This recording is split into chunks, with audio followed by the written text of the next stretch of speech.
All right, guys, welcome back to another video.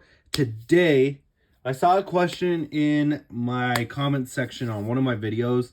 It popped up about 2-3 days ago, and it was a person asking about how to fix their launcher. Now, they said their launcher won't crank, and we'll go into why that's not a good thing here a little bit later and how to prevent it. But let's just go over how to disassemble a regular light launcher. So this is the Pro Series launcher. It is the same as the Takara Tomy light launcher. And we'll go through like the other version of the light launcher too with the Dragon ripcord as well in another video. But for right now, this is the one we are focusing on this video. So first thing you'll need, your light launcher with a ripcord. Now that sounds a little redundant, but you can't make sure that the light launcher works properly without the ripcord. So that's why you need the ripcord.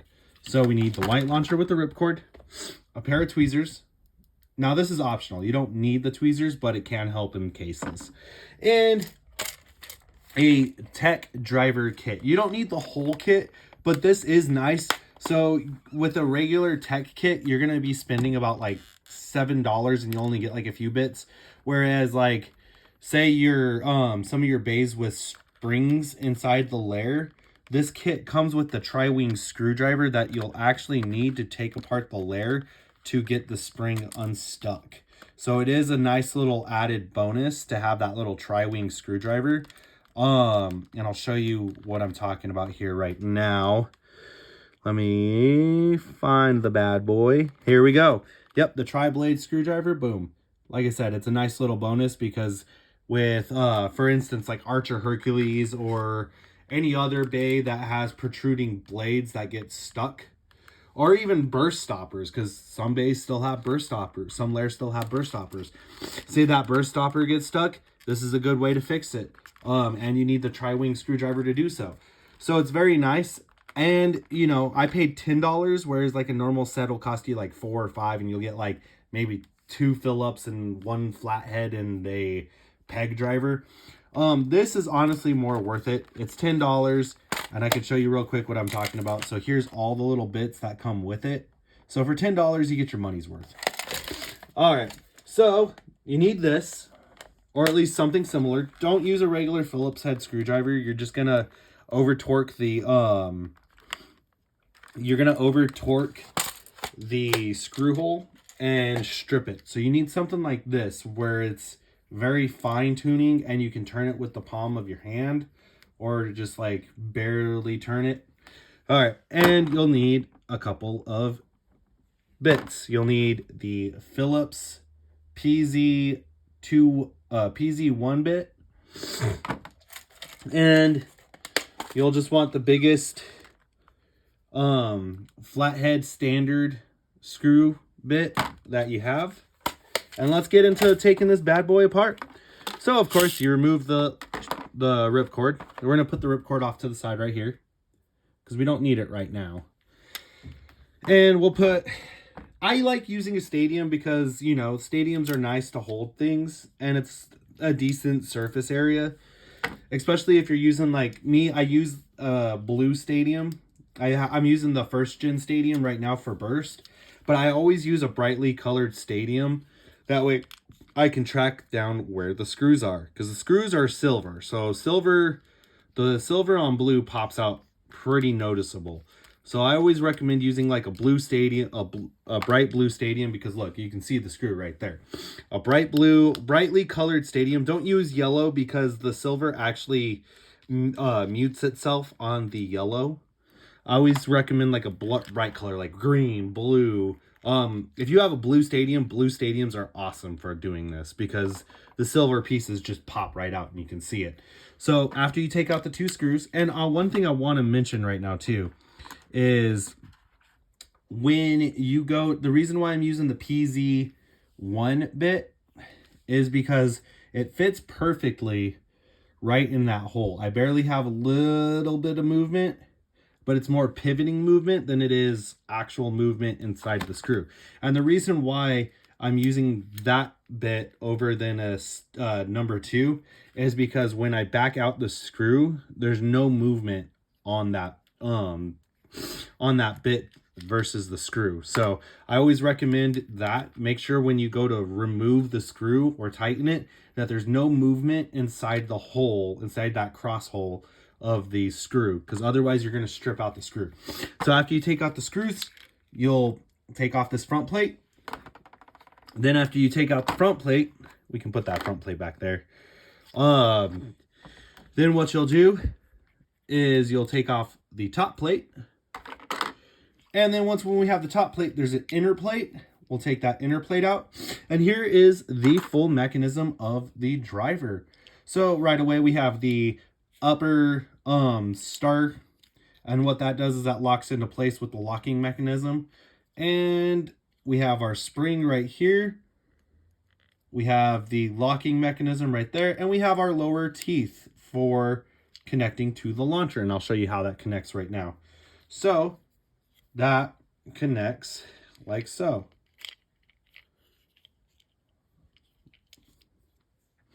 So yeah, we connect that just like that. And you can see how it eases into the launcher and connects every single tooth.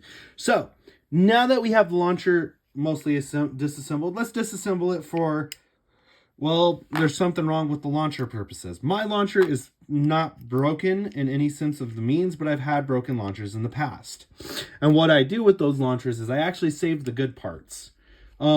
Because you never know if you're gonna run across a launcher that, you know, you need parts off of. So I always save the good parts off the broken launcher. So now we're stuck with the center peg, the holder for the Beyblade. Now what we do, we remove the PZ1 Phillips head screwdriver or cross point, whatever you want to call it. And we put in so the biggest size on mine is a 4.0, but a 4.0 honestly works perfectly. Now all you're going to do is you'll lift up this plate very gently. So in that way you can take it off with your fingers. Once when you have that plate, here's your little bottom piece. So now that we have this little bottom piece out, I can tell you why cranking your launcher is not a good idea. On two parts. So the first part being is when you crank your launcher, you have these little tabs on this little gear piece. Now, while these tabs don't seem important, the fact of the matter is they're actually very important because of the fact that the launcher can't properly grab the Beyblade or launch the Beyblade without having these tabs here. I can show you right now why cranking your launcher is a bad idea. Let me grab my launcher real quick.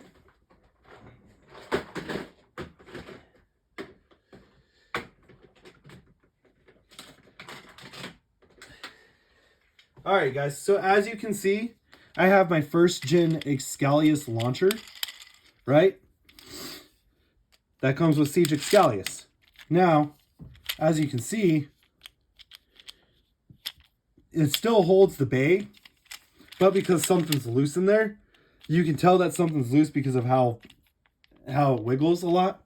Now I can show you real quick. I'm going to set this off to the side. What happens when you crank your launchers. And this goes for string launchers as well. Now I know there's going to be a lot of people that are like, oh, well, that's a Hasbro launcher. It actually happens. It happens with every single launcher, you guys. It doesn't matter if it's Hasbro. It doesn't matter if it's a fake launcher. It doesn't matter if it's Takara Tomy. So when you crank your launcher, this is what happens. You wind up busting a mechanism inside of there. Now mine, I didn't crank it, but mine just broke because it's a Hasbro product. But this is a prime example of what happens when you crank a launcher. Is that you don't get a good launch. I'll take this apart in another video too and show you how to fix this. But yeah, so going back to the other part of this video. So that's why you don't crank your launchers, is because you wear down these pegs that fit in these little gaps. Now these gaps are meant to adjust the way the launcher sits on the bay grabber. I'm just going to call it the bay grabber. I don't know what this part's called. The launcher grip. Yeah, we'll just call it the Beyblade grip. I'm not too sure.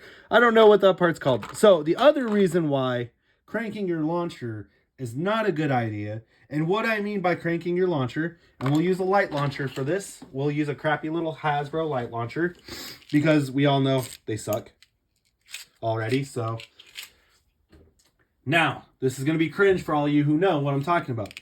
Cranking your launcher means you have it set in place. And now that it's set in place and it's locked into place and you're ready to go, you go. That's what cranking your launcher means. You do not want to crank your launcher. You just want to, and once when it's locked into place like that, it's locked into place and it's ready to go. So what cranking your launcher can also do is the center peg, how it has all these teeth. What'll eventually happen is you're cranking that launcher against your ripcord, and you're wearing down these teeth that grab the launcher, that grab the ripcord to the launcher. And you're going to actually wind up breaking those teeth and skip. And that's what's actually making that that's what's making that cranking sound, is these teeth skipping across the ripcord teeth. So don't ever crank your launcher, you guys. There's no reason to. All right, so now let's have a little bit of fun real quick. So I'm also going to show you how to put it back together now. And then I'll show you how to make it a free spinning launcher, which is also illegal, but it's fun for all those who don't know. So now when you put it back together, the first thing you want to do is you need to orientate this correctly. Now, how it's supposed to orientate is it's supposed to go, there we go. You want this gapped side, not the flush side, the gapped side facing the launcher, whereas you want the flush side facing the mechanism that grabs the Beyblade. And you want to make sure that when you place these pegs, you're placing it inside of a hole. Now you'll be able to feel that it's connected into a hole right away, but you have to give it a little bit more pressure just to connect it to the bottom plate of the launcher. So now that we have that connected, what we do is we flip it over. Once when we have it flipped over, what we grab now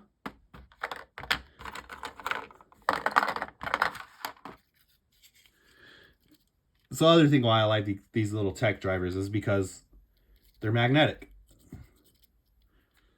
So now what we grab, and they're not strongly magnetic, they're just a little bit. We grab this little pole.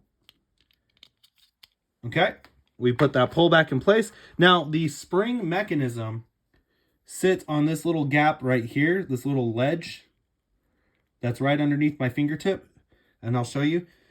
And this, what'll wind up happening is we put, and how you do this, now like I said, there's some people that use tweezers, but I also find it easy not to use tweezers, because what you can do at the end of the day is you can just set this in first. So as you can see, what I did is I set this off to the side like that, right? And then I set the little peg, and this will only go in one way, you guys. It really will only fit one way. Let me show you. Because the other way just sits on top and it doesn't grab anything. So this is wrong. The little peg sits on the bottom, and if you put it on the bottom first, in front of this spring, and then what you do is you go back through, and you have to hold it, or else it's going to pop right off. And you place the spring right there. Now what I use the tweezers for at this point is just to make sure that the orientation of the spring is correct, and it's just sitting where it needs to sit. So here we go. We have the spring orientated where it needs to go. The loop goes on this ledge right here, and the hooked side goes right underneath, and the hook faces down, whereas the loop faces up.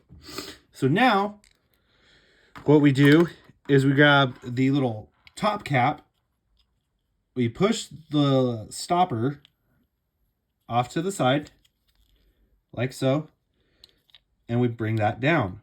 Now, that's engaged. We put the Baylogger tab That's what this is used for, is when the bag pushes up onto the launcher, it pushes into the bay logger to interact with the bay logger. So now that the bay logger tab goes directly in the center, now we're ready to put our center cap back on. The center cap also only goes one of two ways. Well, only one way. This little hole right here goes above the locking mechanism, just like so. And now we're ready to put the top plate back on. So as you can see, we have the center plate on top of the lock mechanism. That's what that holes indicate. And now this really doesn't matter too much. And I know I'm going to go, well, actually it does. Okay. Yeah, it does. So this actually does matter for orientation purposes. Some launchers it actually doesn't, but this one it does. So this top plate will only fit one way too. So now that we have it completely back together, we flip it upside down, and you don't have to worry because everything's secured at this point. Now we put the bottom plate back on. We grab our screws, and you just set it up perfectly like that. We take out the flathead screwdriver bit, and we put in our Phillips, the PZ1 Phillips head is what you're going to need. Like I said, Phillips PZ1. It fits perfectly in these screws. And then you're just lightly threading it in. And that's why the other reason why I use these tech drivers is because I can set it on either a finger or the palm of my hand, and I can just lightly turn. That's why I say you want to use these tech style drivers, because you're not over torquing the holes. Because when you over torque the holes, what winds up happening is you wind up actually stripping the mechanism, the threads inside that hole, and then the launcher is basically kind of not held together right. So yeah, you just lightly put it in, and there we go. And once when you can't move that anymore, you are good to go.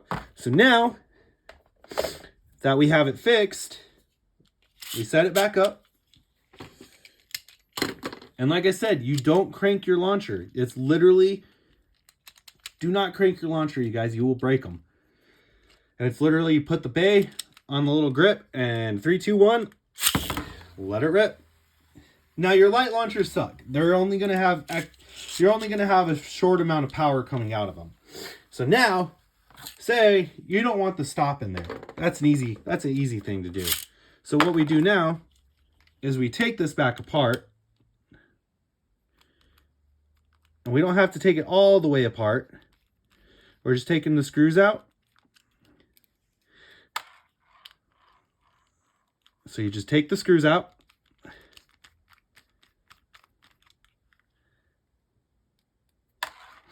Now you don't even have to take off this bottom plate. All you do is you remove the top plate, the plate holding everything, the locking plate, and you remove the locking tab.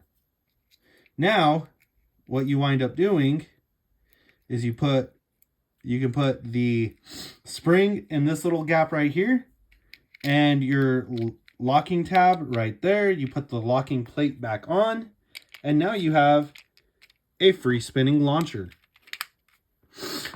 Now, what a free spinning launcher is supposed to do is supposed to provide faster revolutions for the Beyblade, but sometimes this mod does not work. It worked really good for the Metal Fight series, but for Burst, it really doesn't work all that well, you guys. But just to show you guys how to do it, we'll do it all in one video.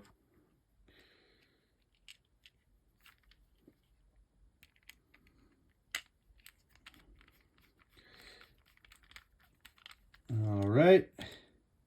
And now that we have said launcher without the locking tab in place, what you do, there you go. And that's how you have a free spinning launcher. Now, what'll still wind up happening is it'll still lock because you have the edge of the ripcord, but 3, 2, 1. So like I said, it really doesn't work all that well. Let me grab Kelzard real quick. An attack type Beyblade. All right, so we have boom Kelzard. 3, 2, 1.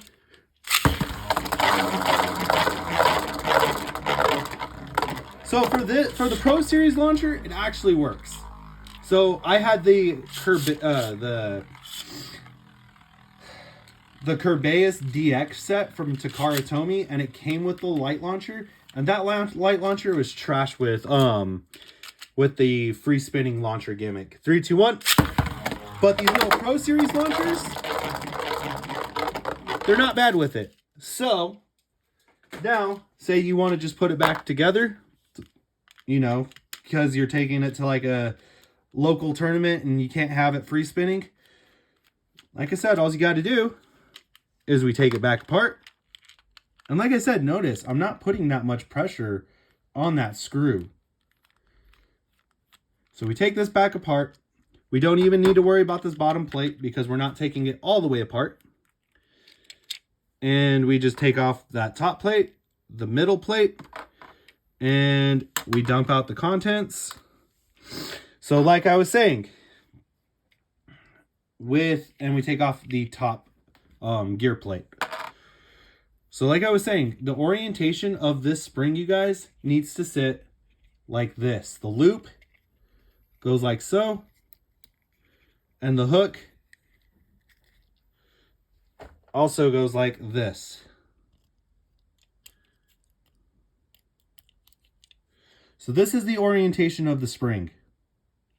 I know a lot of people don't go in depth with how to do this, you guys, but I want to make sure I'm doing you guys right, doing some justice with these launcher fixing videos. So now, like I was saying earlier, the easiest way to do this is you grab this loop piece, you set it off to the side, you grab your locking tab. Remember, the locking tab, the small side, is the side you want going down. And you're going to put that locking tab right before the spring. So it's essentially going to sit like that. Now, you take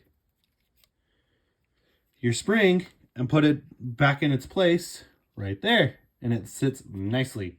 And now it's going to go back and lock in place.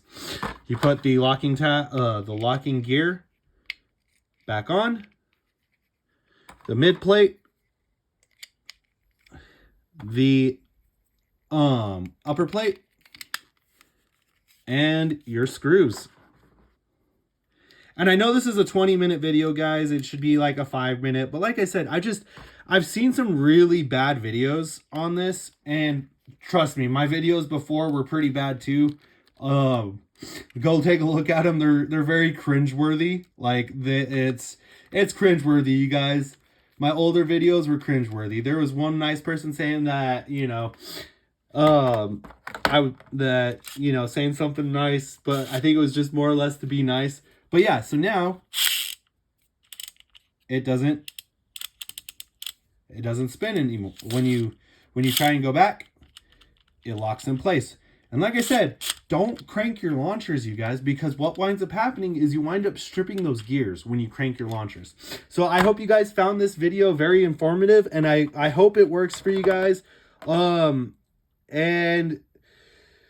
like I said, don't crank your launchers. Just, set them up right, and you'll be good to go. And if your parts do start wearing on you, take the launcher apart. Now you know how to take apart one of these light launchers and keep the good parts and throw away the bad parts. So I hope this video worked for you guys. If so, please like, comment, subscribe. And as always, 3, 2, 1, let it rip. Have a great day, everyone.